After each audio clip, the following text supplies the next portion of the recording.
ನಮಸ್ತೆ. ಬೆಳಕು ನಕ್ಷತ್ರ ಲಾಗ್ಗೆ ಸ್ವಾಗತ. ಇವತ್ತಿನ ದಿನ ನಾವು ಸಿಹಿ ಕುಂಬಳಕಾಯಿ ಪಲ್ಯ ಹೇಗೆ ಮಾಡೋದು ಅಂತ ನೋಡೋಣ. ಅದ್ರ ಜೊತೆ ಸ್ವಲ್ಪ ಹೆಲ್ತ್ ಬೆನಿಫಿಟ್ ಮತ್ತು ಬ್ಯೂಟಿ ಟಿಪ್ಪು ಇವು ಮೂರನ್ನು ನಾನು ನಿಮ್ಮ ಜೊತೆ ಶೇರ್ ಮಾಡ್ಕೊತಾ ಇದ್ದೀನಿ.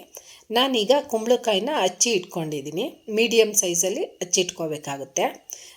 ಯಾವುದೇ ಕಾರಣಕ್ಕೂ ಸಿಪ್ಪೆ ತೆಗಿಬೇಡಿ, ಯಾಕಂದರೆ ಸಿಪ್ಪೆ ತೆಗೆದುಬಿಟ್ರೆ ಮುದ್ದೆ ಟೈಪ್ ಆಗಿಬಿಡುತ್ತೆ ಅದು ಬೇಯ್ತಾ.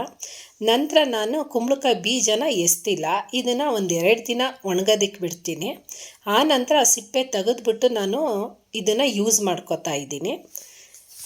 ಈಗ ಮತ್ತೊಂದು ಸೈಡು 2 ಈರುಳ್ಳಿ ಮತ್ತು ಒಂದು 3ರಿಂದ 4 ಹಸಿಮೆಣ್ಸಿನ್ಕಾಯಿ ಇಷ್ಟು ತೊಗೊಂಡಿದ್ದೀನಿ. ನಾನು ಕುಂಬಳಕಾಯಿ ಬೀಜನ ನಿಮ್ಗೆ ತೋರಿಸೋ ಸಲುವಾಗಿ ನಾನು ಅಲ್ಲಿ ಇಟ್ಕೊಂಡಿರೋದು ಅಷ್ಟೇ. ಈಗ ನಾನು ಯೂಸ್ ಮಾಡ್ಕೋತಾ ಇಲ್ಲ. ನಂತರ ಒಂದು ಬಾಣಲಿಗೆ 1 ಸ್ಪೂನಷ್ಟು ಎಣ್ಣೆ ಹಾಕ್ಕೋತಾ ಇದ್ದೀನಿ. ಆ ಎಣ್ಣೆ ಕಾದ ನಂತರ ಸಾಸಿವೆ ಮತ್ತು ಜೀರಿಗೆ ಹಾಕ್ಕೋಬೇಕು. ಆ ಸಾಸಿವೆ ಜೀರಿಗೆ ಸಿಡ್ದಿದ ನಂತರ ನಾನು ಹಸಿಮೆಣ್ಸಿನ್ಕಾಯಿ ಹಾಕ್ಕೋತೀನಿ. ಹಸಿಮೆಣ್ಸಿನ್ಕಾಯಿ ಹಾಕಿದ ನಂತರ ಹುರ್ಕೋಬೇಕಾಗುತ್ತೆ. ಈಗ ಹೆಲ್ತ್ ಬೆನಿಫಿಟ್ ಏನು ಅಂತ ಅಂದರೆ, ಪ್ರತಿನಿತ್ಯನೂ ಕುಂಬಳಕಾಯಿ ನಿಯಮಿತವಾಗಿ ಸೇವಿಸೋದ್ರಿಂದ ಕಣ್ಣಿನ ದೃಷ್ಟಿನೂ ನಿವಾರಣೆ ಆಗುತ್ತೆ. ಈಗ ಹಚ್ಚಿಟ್ಕೊಂಡಿರೋ ಈರುಳ್ಳಿನೂ ಹಾಕ್ಕೊಂಡು ಹುರ್ಕೋತಾ ಇದ್ದೀನಿ. ಗೋಲ್ಡನ್ ಕಲರ್ ಬರೋವರೆಗೂ ಹುರ್ಕೋಬೇಕಾಗುತ್ತೆ. ಇದ್ರ ಜೊತೆ ಸ್ವಲ್ಪ ಅರಿಶಿನನೂ ಹಾಕ್ಕೋಬೇಕು. ನಂತರ 2ನೇ ಟಿಪ್ ಏನು ಅಂತ ಅಂದರೆ, ಈ ಕುಂಬಳಕಾಯಿ ಜೊತೆ ಜೇನುತುಪ್ಪ, ಸಕ್ಕರೆ, ಮೊಸರು ಎಲ್ಲನೂ ಮಿಕ್ಸ್ ಮಾಡಿಕೊಂಡು ಪೇಸ್ಟ್ ಮಾಡಿಕೊಂಡು ಮುಖಕ್ಕೆ ಹಚ್ಚಿ ಸ್ವಲ್ಪ ಒಂದು 2-3 ನಿಮಿಷ ಮಸಾಜ್ ಮಾಡೋದ್ರಿಂದ, ಮಸಾಜ್ ಮಾಡಿ ಒಂದು 20 ನಿಮಿಷಗಳ ಕಾಲ ಮುಖದ ಮೇಲೆ ಬಿಡಬೇಕಾಗುತ್ತೆ ಆ ಪೇಸ್ಟ್ನ. ಆ ನಂತರ ಪ್ಲೈನ್ ವಾಟರಲ್ಲಿ ಮುಖ ತೊಳ್ಕೊಬೇಕು. ಆಗ ಶೈನಿಂಗು ಯಾವ ಥರ ಬರುತ್ತೆ ಅಂದರೆ, ಈ ಕ್ರೀಮ್ಗಳೆಲ್ಲ ಹಚ್ಚಿದಾಗ ಯಾವ ರೀತಿ ಶೈನಿಂಗ್ ಇರುತ್ತೆ ಆ ರೀತಿ ಕಾಣಿಸುತ್ತೆ ಮುಖ. ಅಂದರೆ ವಾರಕ್ಕೆ 1 ಸಲ 2 ಸಲಿನಾದರೂ ಈ ಫೇಸ್ ಪ್ಯಾಕ್ನ ಹಾಕ್ಕೋಬೇಕಾಗುತ್ತೆ. ನಂತರ ನಾನೀಗ ಪಲ್ಯಕ್ಕೆ ರುಚಿಗೆ ತಕ್ಕಷ್ಟು ಉಪ್ಪು ಹಾಕ್ಕೋತಾ ಇದ್ದೀನಿ. ಉಪ್ಪು ಹಾಕ್ಕೊಂಡು ಮಿಕ್ಸ್ ಮಾಡ್ಕೋಬೇಕು.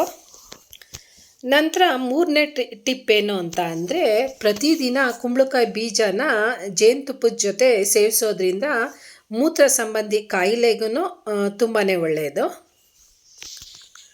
ನಂತರ ಹಚ್ಚಿಟ್ಕೊಂಡಿರೋ ಕುಂಬಳಕಾಯಿ ಹಾಕ್ಕೊಂಡು ಮಿಕ್ಸ್ ಮಾಡ್ಕೋಬೇಕಾಗುತ್ತೆ. ಇಲ್ಲಿ ಯಾವುದೇ ನೀರನ್ನ ನಾನು ಆ್ಯಡ್ ಮಾಡ್ಕೋತಾ ಇಲ್ಲ. ಒಂದು 2-3 ನಿಮಿಷ ನಾನು ಮುಚ್ಚಿ ಬೇಯಿಸ್ಕೊತಾ ಇದ್ದೀನಿ. ನಂತರ ನಿಮ್ಮದು ಏನಾದರೂ ತುಟಿ ಏನಾದರೂ ಒಣಗಿದೆ, ಡ್ರೈ ಥರ ಅಂತ ಅನಿಸಿದ್ರೆ, ಈ ಕುಂಬಳಕಾಯಿ ಜೊತೆ ಸ್ವಲ್ಪ ಜೇನುತುಪ್ಪ, ಕೊಬ್ಬರಿ ಎಣ್ಣೆ ಅದನ್ನು ಮಿಕ್ಸ್ ಮಾಡಿಕೊಂಡು ಸ್ವಲ್ಪ ಲೈಟಾಗಿ ರಬ್ ಮಾಡ್ಕೋಬೇಕಾಗುತ್ತೆ.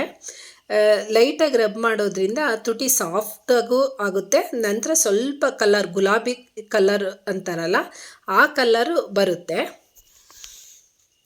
ನಂತರ ಸ್ವಲ್ಪ ಈಗ ಒಂದು ಅರ್ಧ ಲೋಟದಷ್ಟು ನೀರು ಹಾಕ್ಕೋತಾ ಇದ್ದೀನಿ. ನೀರು ಹಾಕ್ಕೊಂಡು ನೀಟಾಗಿ ಬೇಯಿಸ್ಕೋಬೇಕಾಗುತ್ತೆ. ನಾನು ಮುಚ್ಚಿ ಬೇಯಿಸ್ಕೊತಾ ಇದ್ದೀನಿ. ಈಗ ನೋಡಿ ಎಲ್ಲ ಒಂದು 10 ನಿಮಿಷ ಬೆಂದಿದೆ. ಒಂದು 5 ನಿಮಿಷ ಸಾಕು. ಈಗ ನೋಡಿ ಎಲ್ಲ ಸಾಫ್ಟಾಗಿ ಅನಿಸುತ್ತೆ. ಈಗೆಲ್ಲ ಇನ್ನೊಂದು ಸಲ ಮಿಕ್ಸ್ ಮಾಡ್ಕೊತಾ ಇದ್ದೀನಿ. ಈಗ ಇದರಲ್ಲಿ ವಿಟಮಿನ್ ಸಿ ಮತ್ತು ಎ ತುಂಬ ಇರೋದ್ರಿಂದ ವಿಟಮಿನ್ ಎ ಕಣ್ಣಿನ ದೃಷ್ಟಿಗೆ ಒಳ್ಳೆಯದು. ನಂತರ ಇದಕ್ಕೆ ಕೊತ್ತಂಬರಿ ಸೊಪ್ಪು ಮತ್ತು 1 ಕಪ್ಪಷ್ಟೇ ತೆಂಗಿನ ತುರಿ ತೊಗೊಂಡಿದ್ದೀನಿ. ಕಾಯಿ ತುರಿ ಹಾಕಿದಷ್ಟು ರುಚಿ ಚೆನ್ನಾಗಿರುತ್ತೆ.